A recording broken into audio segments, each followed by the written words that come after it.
Velkommen til præsentationsvideoen af undertøjet med varme fra Heat. Videoen her vil jeg vise produktet og vise hvordan produktet det fungerer, så I kan få et indtryk af, ja selvfølgelig hvordan fungerer det, men især grad også hvordan ser det ud. Undertøjet det er selvfølgelig med indbygget varmeelementer i sig, og det drives med batterier. Batterierne dem følger der 2 styk med af, så der er et til bukserne og et til trøjen. Til dem de skal jo selvfølgelig lades op, og der har vi en oplader. Det er med dobbelt stik, så du vil kunne lade begge batterier op samtidig. Det kan være en fordel, hvis du skal afsted på tur, og du gerne vil have strøm på hurtigt, så er du fri for at skal lade dem op en af gangen. Her kan du lade begge op samtidig. Det smarte ved det her undertøj, det er så, at der følger en fjernbetjening med til undertøjet. Og her er der altså mulighed for at tænde og slukke for varmen, så er du fri for, når du har fået dit undertøj på og taget dit lange eller dit tykke tøj ovenpå, så er du fri for at skal ind og have fat i knapperne for at tænde eller slukke for det. Det kan du styre via fjernbetjeningen. Så have den med i lommen, og så har du altid styr på varmen. Undertøjet ser således ud. Det er lavet i den her helt klassiske grønne farve, og så er det altså lavet med godt med stræk. Så skulle du nu være lidt i tvivl, selvfølgelig er der en størrelsesguide, men ellers så gå cirka efter det du plejer at bruge i undertøj. Trøjen ser således ud i den her grønne farve.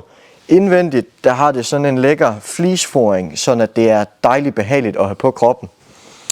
Selve varmeelementerne, dem sidder der 2 på trøjen, og de sidder begge 2 på ryggen. En på den lidt nedre del og en på den øvre del.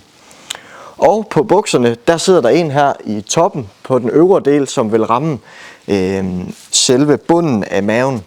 Og så sidder der en på hvert knæ, så det giver en varme til hele kroppen. Jeg synes, vi skal prøve at sætte batterier i, og så lige få gang i undertøjet.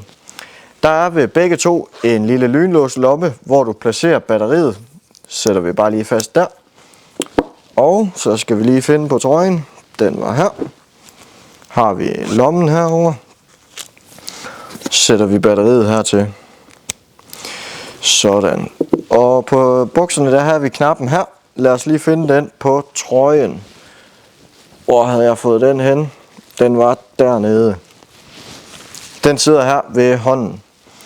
Du kan styre det manuelt ved at holde tænd- og slukknappen inde på dem, og så tryk en gang for at skifte varmeniveau.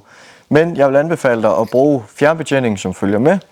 Og ved at trykke på den, så kan vi altså også tænde for undertøjet. Jeg anbefaler lige så snart, at du modtager det, og det er første gang, så tænder du lige undertøjet manuelt og tænder trøjen manuelt. Så kan I se, at det lige blinker, og det er fordi, at det leder efter noget signal, kan man sige, hvad der skal styre det. Hvis jeg så trykker på fjernbetjeningen, nu trykker jeg på de 2 streger her, så kommer der lys med 2 streger på tøjet også. Trykker jeg på 1, så ændrer det sig til kun at være lys i 1. Trykker jeg på 3, så er der lys i alle 3, og så er der altså fuld varme på. Så det vil også sige, lys i alle 3, det er fuld power, lys i 2, det er mellemniveau, og lys i 1, det er det laveste varmeniveau. Du kan også trykke for det, og så er der altså slukket for varmen. Så har du nu behov for det, jamen så har altid den her i lommen, så har du styr på det. Det her, det var præsentationsvideoen af undertøjet med varme, og jeg håber videoen den kunne give dig en idé om, hvordan det fungerer og hvordan det ser ud fra kun på billeder. Har du yderligere spørgsmål, så send os rigtig gerne en mail, og så er vi klar til at svare på dem.